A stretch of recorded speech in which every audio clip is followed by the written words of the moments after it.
nasional kita untuk U17, di mana kita menjadi tuan rumah penyelenggara pada 10 November sampai 2 Desember yang akan datang, harus betul-betul dimanfaatkan dengan baik. Timnya jangan main-main, ya, dibentuk sebagus mungkin, ya, sehingga kita bisa tampil dengan baik pada acara yang nanti berlangsung pada tanggal 10 November, karena Indonesia nantinya akan bertanding lebih dulu sebagai tuan rumah dan kita berada di grup A. Asisten Garuda Select beberkan kehebatan Givari Lotra yang bakal berdampak positif di Timnas Indonesia U17. Welber Jardim urutan teratas pemain keturunan dan mesin gol Timnas Indonesia U17. Benarkah begitu?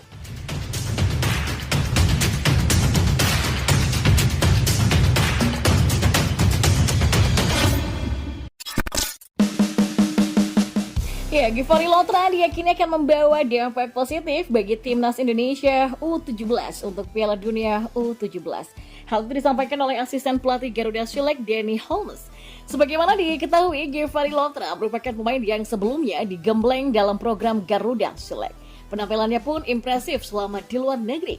Buktinya pemain asal Lumajang ini berhasil mengoleksi 5 gol ketika bermain untuk Garuda Select Jilid 5 dan ia bahkan sempat menjebol tim Akademi Arsenal.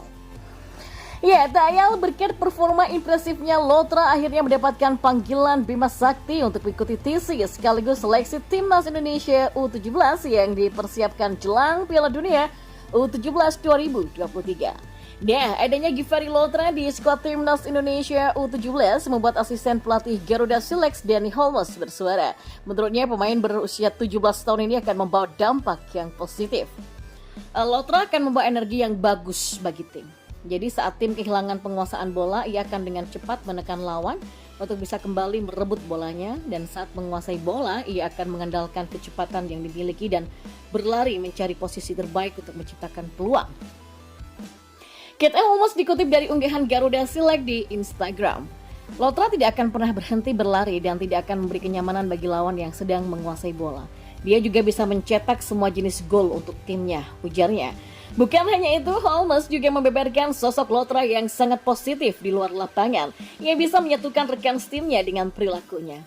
Di luar lapangan, ia adalah pemain yang bisa menyatukan rekan tim dengan tingkahnya. Sosok yang selalu tertawa dan bercanda bisa membuat tim lebih kompak yang merupakan bagian penting dari tim ketika mengikuti turnamen sepak bola. Pungkas Holmes. Dan kita beralih ke informasi bola selanjutnya. Welber Jardim urutan teratas pemain keturunan dan mesin gol Timnas Indonesia U17. Benarkah begitu? Ya, sejak kemunculan namanya, Welber Jardim, pemain keturunan Indonesia itu kini menjadi sorotan media dalam negeri ataupun asing. Bukan itu saja, namanya juga berada di urutan teratas dalam daftar pemain. Dan seksinya lagi, pemain Sao Paulo kelahiran Banjarmasin, Kalimantan Selatan itu digadang-gadang sebagai mesin gol Indonesia jika lolos saat ikut seleksi TC Timnas Indonesia U17 di Jakarta. Ya, sosok pemain keturunan Indonesia Brazil berusia 16 tahun itu sejak kepindahan ke Brazil oleh bapaknya Elis Angelo de Jesus Jardim dan ibunya Liliana Halim, nama Welber Scott de Halim Jardim semakin hot di kalangan pemain kelompok umur.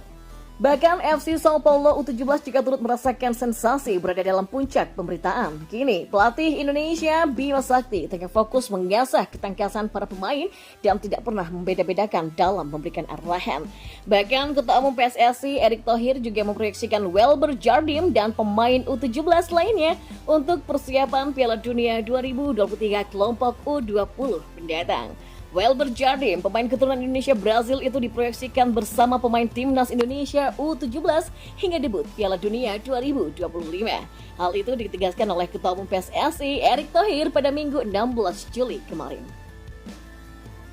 Bapak Presiden meminta kita untuk benar-benar untuk mempersiapkan untuk kejuaraan dunia di Indonesia, dan kita akan persiapkan secara serius juga. Di tahun 2025 ada kejuaraan Piala Dunia U20.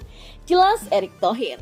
Nah, inisiasi tersebut, kata Erick Thohir, menjelaskan agar Indonesia tembus dan harus bisa menembus kejuaraan sepak bola internasional dan tentunya berawal dari U17, maka disiapkan sedari sekarang untuk menembus Piala Dunia U20 2025 mendatang. Ya, alasan kuat Welber Jardim masuk dalam papan pemain teratas setelah beberapa prestasi membanggakan, bahkan berhasil membawa FC Sao Paulo U17 memenangkan Copa Criciúma pada 2023 U16 pada 1 Juli 2023 kemarin. Inilah yang kemudian membuat harapan Indonesia termasuk Erick Thohir, Welber Jardim Halim dan kawan-kawan diproyeksikan untuk menjadi tim tangguh serta skuad Garuda Muda dapat melawan sejumlah negara dalam ajang Piala Dunia kelompok umur. Dan di informasi yang terakhir, Marco Materazzi Indonesia mulai disorot media usai gabung Timnas Indonesia U17. Bima Sakti harap ini jelang Piala Dunia U17. Ya, pelatih Timnas Indonesia U17 Bima Sakti dengan serius meminta media untuk tidak terlalu banyak meliputi ketika ia melakukan seleksi pemain jelang Piala Dunia U17. Menurutnya hal tersebut dapat berdampak negatif pada mental para pemain. Meskipun sudah memanggil 34 pemain termasuk 6 pemain keturunan, Bima Sakti dan timnya masih aktif menyelenggarakan seleksi pemain di 12 kota. Tujuannya adalah untuk menemukan bakat-bakat muda yang berpotensi dan berbakat untuk masa depan yang cerah. Seleksi calon pemain Timnas Indonesia U17 digelar di lapangan Purnama Gianyar yang juga merupakan training center atau TC milik Bali United Raksasa Liga 1. Sementara itu di Jakarta, 34 pemain yang sudah dipanggil sedang mengikuti sesi latihan internal. Ya, bisa nih, mohon maaf para wartawan, saya ingin bekerja sama dengan Anda semua. Saya berusaha melindungi para pemain karena ini adalah internal game. Kata Bima Sakti kepada para wartawan di lapangan L Senayan Jakarta, seperti yang dilansir oleh Suara Daily pada Sabtu 15 Juli. Bima Sakti berharap media tidak terlalu berlebihan menyoroti para pemain Timnas Indonesia dalam liputannya. Ia juga menyinggung perihal anak asuhnya yakni Iqbal Gwijangge yang sebelumnya ramai dibicarakan sebagai Marco Materazzi-nya Timnas Indonesia. Karena itu saya berharap tidak ada liputan berlebihan tentang semua pertandingan. Dan saya berharap agar tidak muncul video di YouTube yang menggambarkan Iqbal misalnya sebagai Materazzi-nya Indonesia. Lanjut Bima Sakti. Bima pun berharap agar para pemain bisa sepenuhnya fokus dan tidak terganggu oleh berita-berita ataupun isu-isu dari luar yang berpotensi mengganggu konsentrasi mereka.